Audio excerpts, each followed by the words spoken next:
love the name and mission of your center, your church. I have made a number of films that Jeff just referenced.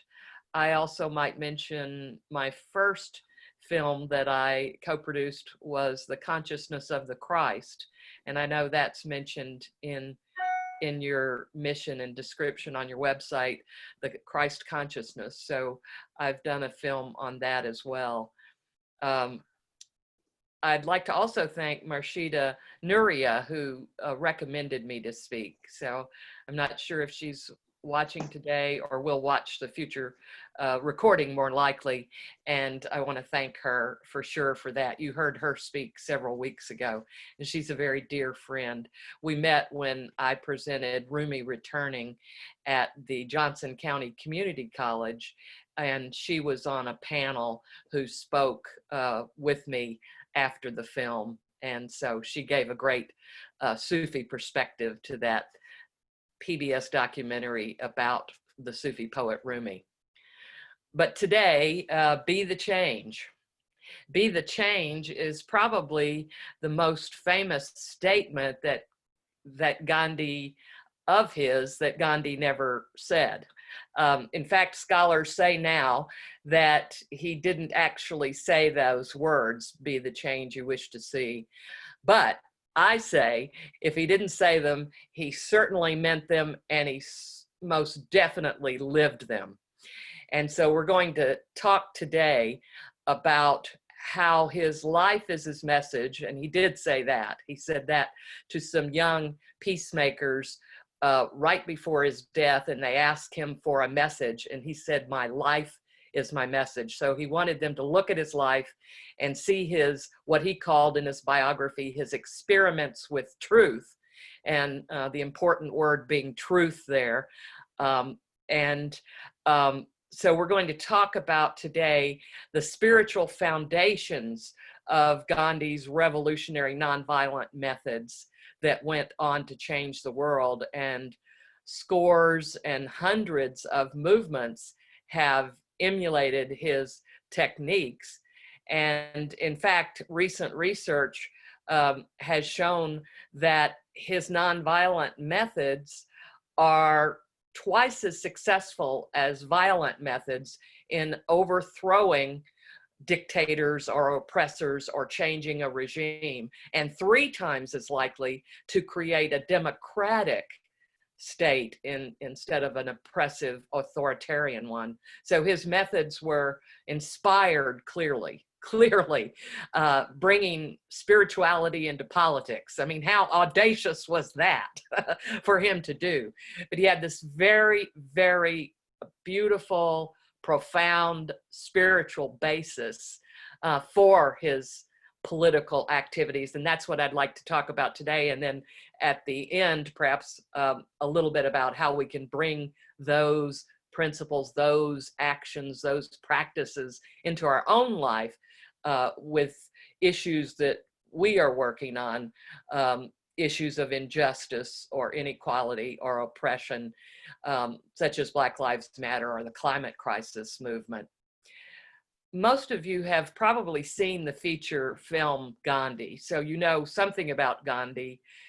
You know about the general sweep of his life, but Attenborough had to conflate a lot and wasn't able to tell much about Gandhi's early 21 years in South Africa, when he really laid the foundation for all of his future work. And so we decided, when we were going to make a documentary on Ghandi, first actually we made the one on his final 4 years, and that's called Gandhi's Gift. And that's his final tragic but also triumphant years, when he attains freedom for India, but he felt he'd failed because instead of staying completely nonviolent, the country, as you probably know, broke out into interreligious fighting and killing, and millions, its guests, were killed in that whole you know, it was primarily with Hindu and Muslims, but the Sikhs were also involved, and largely because they were being displaced. Some were having to move from what was going to be Pakistan to India, and then vice versa. So having to leave their homes. And so it really stirred up the animosity between the religions, which Gandhi had worked his entire life to make peaceful. And so he ended his life feeling he had failed at that. But we know, he also said, out of my ashes, 1,000 Gandhis will arise. And that has certainly been the case when we've seen the people such as Dr. Martin Luther King Jr., Nelson Mandela, Archbishop Tutu, and so on, who have taken his methods in their own countries to bring about more equality and sustainability in their environments and lives. So we made the first film on Gandhi's gift about his final years because we really felt those were the most poignant in his life. But then American Public Television asked us to make another one. That one was, they felt so good and would be so educational and popular that they asked us to make another one. And that was when we made Gandhi's Awakening, because we really felt like, you know, as I said, Attenborough wasn't able to talk much about those early years of Gandhi. He conflated so much in his feature film. And so we made a documentary on Gandhi's 21 early years in South Africa. And that's what I'd like us to take a moment to look at the clip that we have from Gandhi's Awakening that really covers those 21 years, but we're going to see 3.5 minutes, and we're going to get a flavor of his life at that time and talk about the principles. Then we'll move into that, the spiritual principles that underlaid everything that he did later in his life. So if we could please cue the clip.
I decided to stay and suffer. My active nonviolence began from that date. Coward.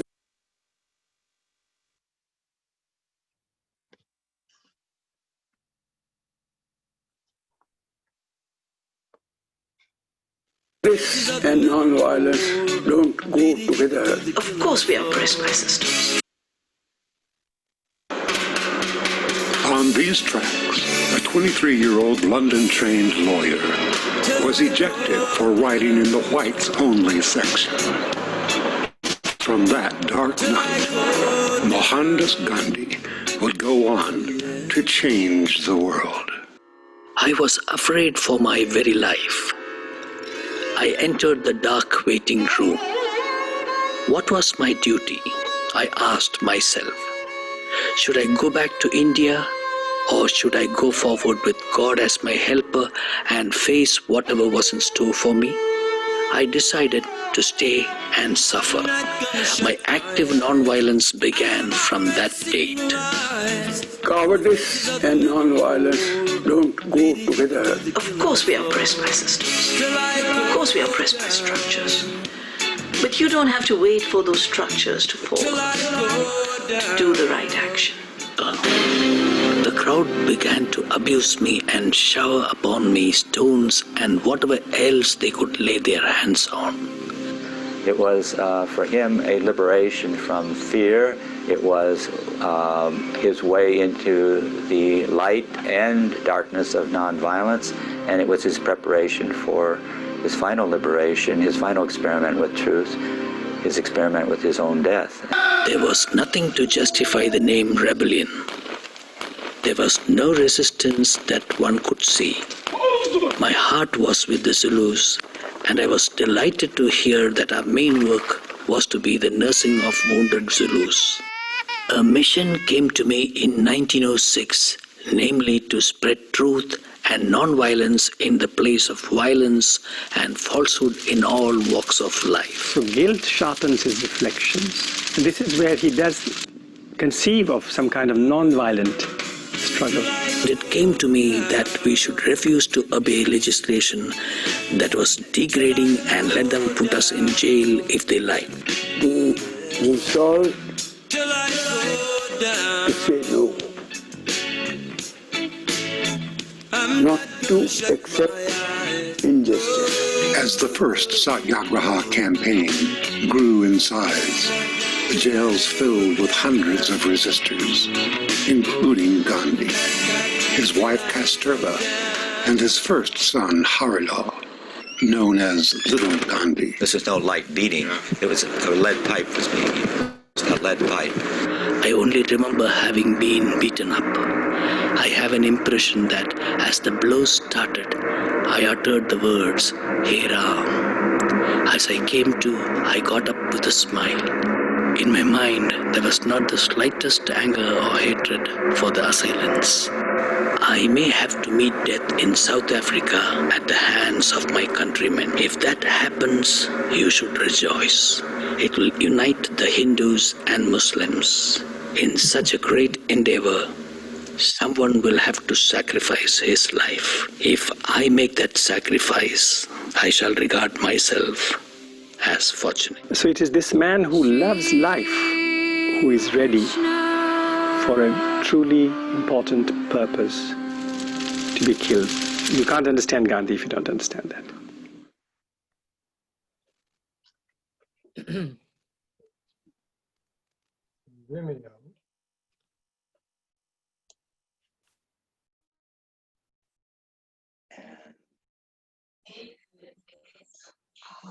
Whoops, sorry, everybody.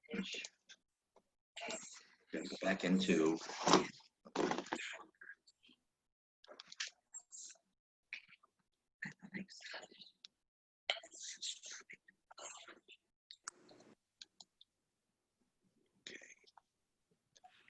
now back into here. Stop share. Bum. There we go.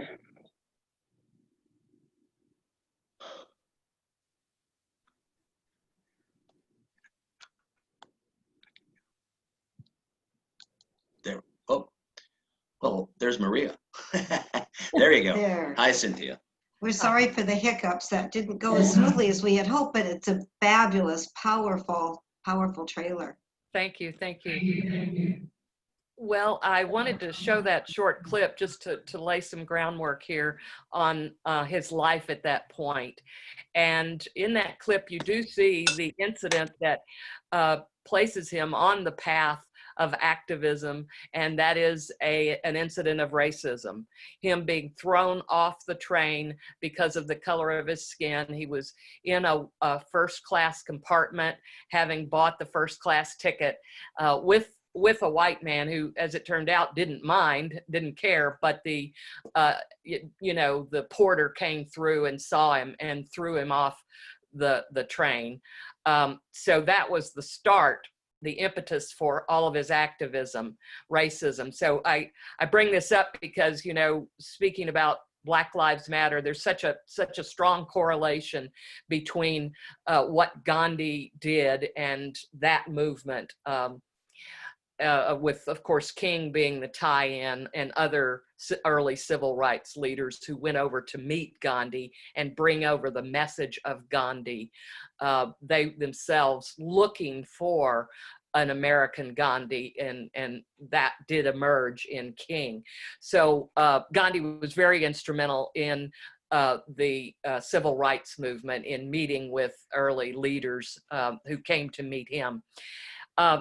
In that clip, you also see his a suggestion of his really epiphany moment. There's no other way to put it. 1906, when he volunteers to form an Indian ambulance corps on the side of the British, but to tend wounded Zulus they are fighting.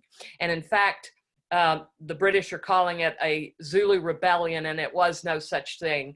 There was a protest of one or two Zulus against this heavy tax that was being levied on them and would essentially ruin their lifestyle, requiring them to pay money when they didn't even have money. They had a barter system, and so that meant they would have to leave their own villages and work in the diamond mines and sugarcane plantations and such. And so they were protesting that, and so the British took that moment to call it a rebellion and began to exterminate them. According to Gandhi, who saw it up close, said that he thought it was a manhunt and not a rebellion. So it's now called the Bambata Rebellion, who was the Zulu leader.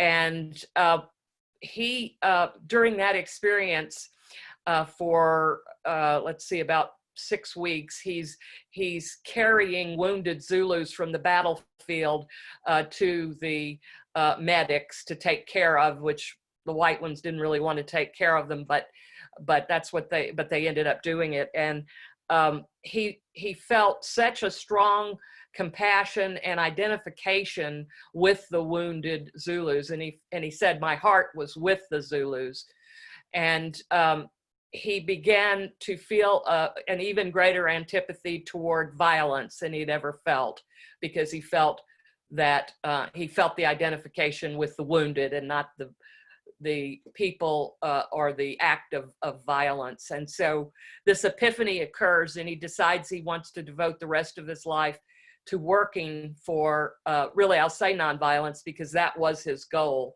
He saw that as the truth of the universe that he was attempting to reach and attain. And he makes a decision that he will give up, take certain vows, the vows of chastity and poverty, in order to do his work. He feels like he's got to clear out his life and make it simple and clean and just pure, in his words, in order to do this work. And it's sort of like the less is more principle. The less that he made himself and reduced himself to, the closer he got to God or the divine or the universe. And so he started that at that age in 1906. It's in his 30s. He's the third thing you saw in that clip was Dr. Rajmohan Gandhi speaking about him being willing to give up his life, which he loved. He loved life.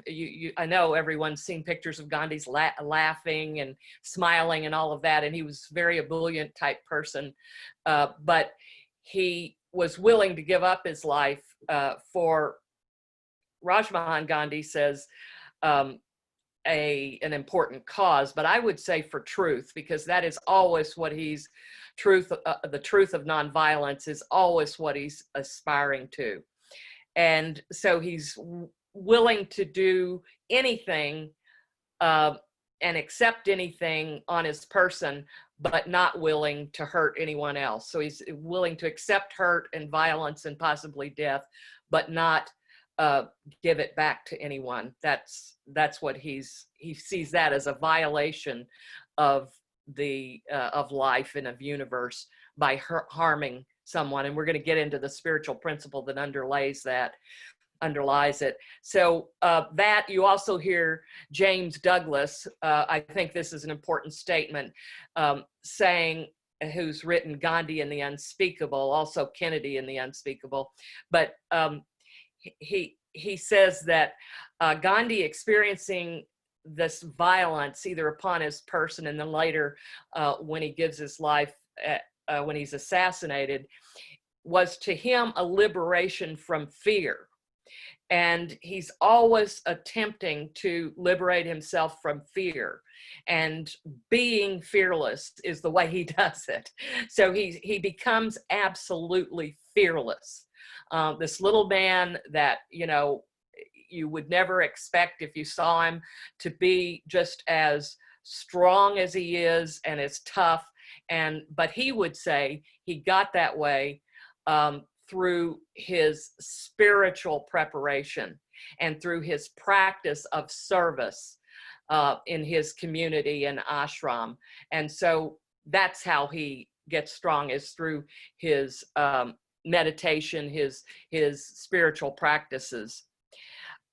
When you see him in this clip, he's in his 20s and 30s, but I just want to briefly mention that he grew up in a port city, Porbandar, Western Gujarat, Western India, on the ocean. And so he had an advantage of meeting a lot of people through that, merchants primarily, but also he was very familiar with people from other countries and other religions. And in fact, his mother and father were open-minded in that respect. They were devout Hindus, but they had Jain teachers in, and also Muslim imams into their home.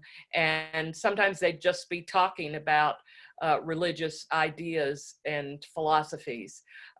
The father was a city official. He was the liaison with the prince of the area. It was, that area of India was ruled by a prince. And so he met a lot of people and brought them into the home. So Ghandi had an early sort of awakening to the larger world, even though he was in a small traditional village in India. In this early time, when he goes to London, he also meets a Jain mystic. And I don't know if anybody knows much about Jainism, but we will talk about the three main principles in a moment. But he has a Jain guru or teacher, and the man gives him a lot of advice. Ghandi, when he studies law in London, is actually considering becoming a Christian. He has not been a devout Hindu up to that point in his 20s, and he's a vegetarian. He's a devout vegetarian, but he's not, you know, practicing Hinduism in any other way, or not meditating or doing any of those things yet. And so he becomes very taken with the Sermon on the Mount, which he comes into contact with when he meets Christian ministers, and they're very kind to him. And he primarily meets them through the Vegetarian Society, but they take him to their services. They recognize in him something special, and some of them try to convert him, some don't, but they do expose him to Christianity. And it's the Sermon on the Mount that really hits his heart, and he considers converting to Christianity. And his Jain teacher, Srimad Rashandra, tells him, no, I would just advise you to study your own religion first before you convert to another one. And that starts Ghandi on his own path of discovery of the beautiful, beautiful spiritual path of Hinduism that we're going to speak about in just one moment. And so he begins to study it. He also learns the Jain principles through this Jain teacher. And you might say, as importantly, he sees in his Jain teacher an ascetic who is living among the society. He is not in a forest ashram. He is not teaching in a school. He is a diamond merchant who is selling and living, married, you know, everything in society, but he is living an ascetic life. And so Gandhi sees the possibility that he too can be an ascetic, but also live in life and take on what he will call the snake. He said politics is like wrestling with a snake, but somebody's got to do it, and he chose to do it. So he sees in this Jain mystic the possibility for himself living kind of a monkish life, but living it among people to some extent. And so that's what he will do. What I'd like to do now is, if we could cue the slide, we will see Gandhi's favorite passage in his sacred Hindu text, and also a passage from a Hindu text that he felt described Hinduism better than anything else.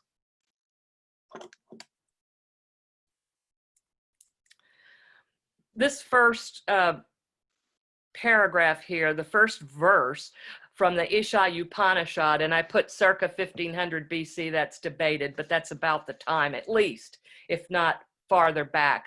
This hymn was written, and the Upanishads, if you haven't read them, to me, they are just, how do I describe them? Life-changing, I think, yes. They're just so beautiful and so real and so true. And these lines, he said the first three, he was asked a lot about Hinduism when he became famous, and he said these first three lines really encapsulate Hinduism better than any others he can think of. But I've also put the rest of the verse on here because it's so beautiful and it's so Gandhi. The Lord is enshrined in the hearts of all. The Lord is the supreme reality. Rejoice in him through renunciation. Covet nothing, all belongs to the Lord. Thus working may you live 100 years. Thus alone may you work in real freedom. So the first line really bringing out the basic tenet that the Lord is enshrined in the hearts of all, and that is no exception. And so everyone has divinity, and this includes the environment, creatures, everything. Everything is connected. It is in unity. Later on in this same Upanishad, there's the statement, how can the multiplicity of life delude the one who sees its unity? You know, that's the unity that runs through all of the Hinduism path, the unity of all. And so when you harm one aspect of that unity, you are violating all of it. Violating all of it. So you can't just, you know, kick a dog or, you know, punch a guy in a bar or something without harming somebody else, harming us all. The Lord is in all, everyone is sacred. The Lord is the supreme reality.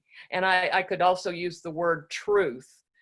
Gandhi often said, truth is God. And an ancient Vedic text says truth is one, sages call it by various names. And so all of this is behind what his belief is, that there is a truth. The truth of the universe is nonviolence, or love, if you want to translate it that way. And that is reality. Everything else is illusion. So remain focused on the reality of nonviolence and love and compassion, and attain that if you can, reach to attain that. That statement about truth is one, sages call it by various names, is another basis for his ability to respect all religious and spiritual paths. And so he, at an early age, was a believer that all religions and paths should be respected. Rejoice in him through renunciation. Well, that's Gandhi. I think a lot of us, when we think of Gandhi, we think fasting, giving up vows and all of that. Well, to him, that was a very joyful experience. His mother had done that, and he followed her path in that respect. And the covet nothing part, of course, we see him at an early age giving up all his wealth, all his position. He's a very prosperous lawyer in his 20s and 30s. He doesn't start out to be, but he becomes in South Africa, and he gives all that up because, after all, it doesn't even belong to him. It belongs to the Lord. And thus working, may you live 100 years and work in real freedom. And that's how you become free, is through work. And the work is service. The work is service. So let's look at the second excerpt here from the Bhagavad Gita. Now, the Bhagavad Gita was Gandhi's favorite sacred text, and here's his favorite passage from it. And in it, we see what he was aspiring to, and many would say what he actually embodied. They live in wisdom who see themselves in all and all in them, who have renounced every selfish desire and sense craving tormenting the heart. Neither agitated by grief nor hankering after pleasure, they are free from lust and fear and anger. Established in meditation, they are truly wise. Fettered no more by selfish attachments, they are neither elated by good fortune nor depressed by bad. Such are the seers. And here you see, and we're going to hear a song at the end of the segment, I think, called Vaishnava Jana To. And those lyrics are similar to these in that they are saying, this is what you aspire to if you would like to have the highest realization in life. And here it is. They live in wisdom who see themselves in all. So it's compassion, it's understanding, it's respect, it's love for everybody, every creature, and every aspect of the universe. You also renounce selfishness when you go on this path. You meditate, you practice some kind of meditation or yoga or practice that takes you inward, prayer. You, again, are neither, and this is an important aspect, I think, they are neither elated by good fortune nor depressed by bad, because a lot of people at this time are depressed by the situation in the world and specifically in our country. And what Gandhi always strove for was this kind of equanimity, this even temperament that is not thrown off course by either very good fortune, patting, myself on the back when, hey, I deserve that. That's great. Or as much as, and also not being depressed by bad fortune, because at the root of that, and this is extremely important about truth, he was able to be so hopeful and so even tempered because his belief was that truth will prevail. Truth is the ultimate. It's God. Truth is God. So truth will prevail. King said, I may not get to the mountain with you. I may not make it to the top of the mountain, but we as a people will make it. It will happen. And that was the hope of Gandhi too. It was the belief, based on the belief that truth will prevail. And it might not occur in my lifetime, and that's a bummer, but, it could, but, I do everything I can to further the truth in my lifetime, and then, it will prevail someday. So let's look now at the bottom, at the final part of this slide, which is the 3 basic principles of Jainism. These principles are very applicable to Hinduism and Buddhism to some extent, particularly the first one, ahimsa.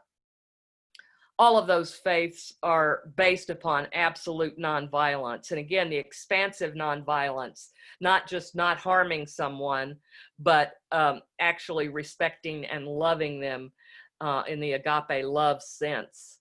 It is that greater love, that kind of nonviolence. Apigraha, which is the non-possession, again, not being clingy toward things, but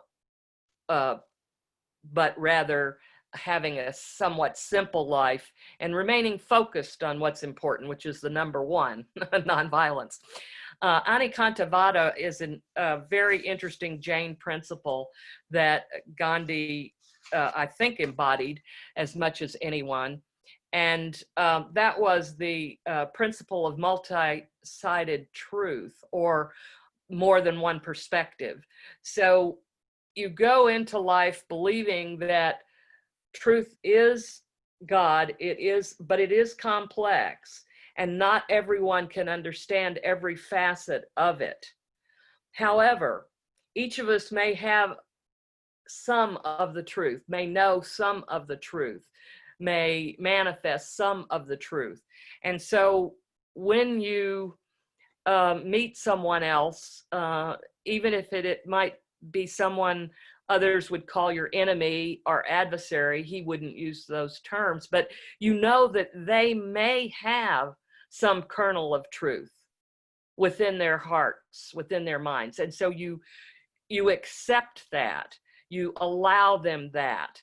This allows for nonviolent communication in many respects. You allow that the other person may know some of that multifaceted truth. Now, I may not know the whole truth ever, unless I become one of these seers or sages that are referred to in the previous passage. But I may still strive for knowing the truth in my daily life and attaining it as much as I can. But it allows me to respect others, and that's what he was so excellent at doing, and allowed him to negotiate with the British, and allowed him to accept all religious paths and spiritual paths. And he had interfaith prayer services every day of his life from about 30 years old or so. And so he inculcated this interfaith idea that everyone can live together. He brought people of different faiths into his ashram. He had people of different faiths as friends. He reached out to them and made them his friend so that he would get to know them, and he would prove to people, he would show them, see, we can be friends. We can be friends. We can coexist. So thank you for that slide. You're welcome. You're welcome. Well, I think it says a lot. The only other aspects of the whole idea of his spiritual basis, I couldn't not mention karma, which I'm sure everyone's familiar with. He had a strong belief in that ethical causation, that what we reap, we will sow.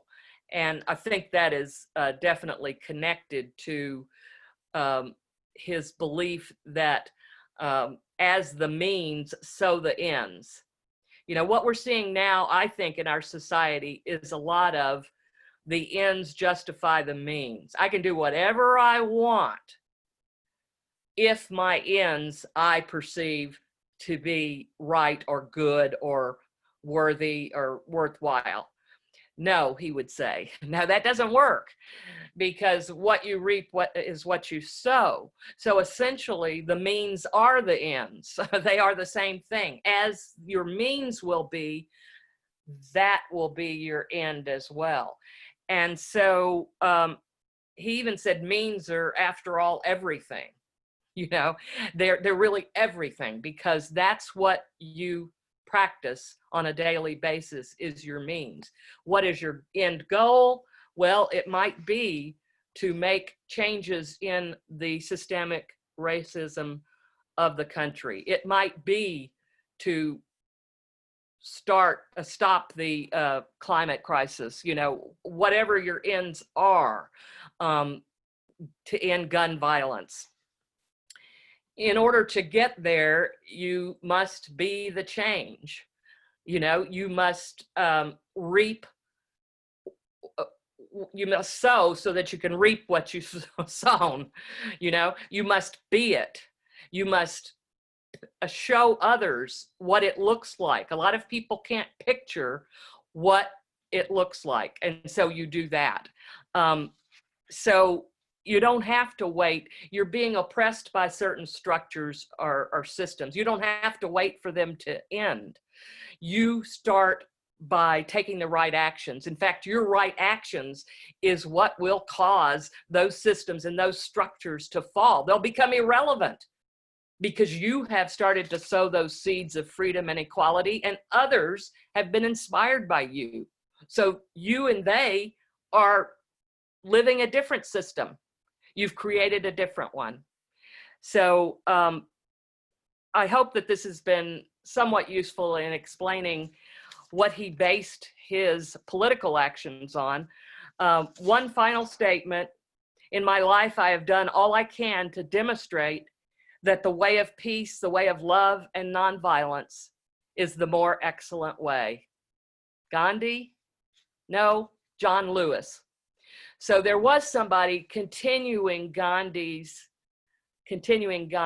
practice of nonviolence, and we knew him. We just knew him and saw his life display it. So thank you very much, and I hope if anybody has any questions, you can put them in the chat, or please email me at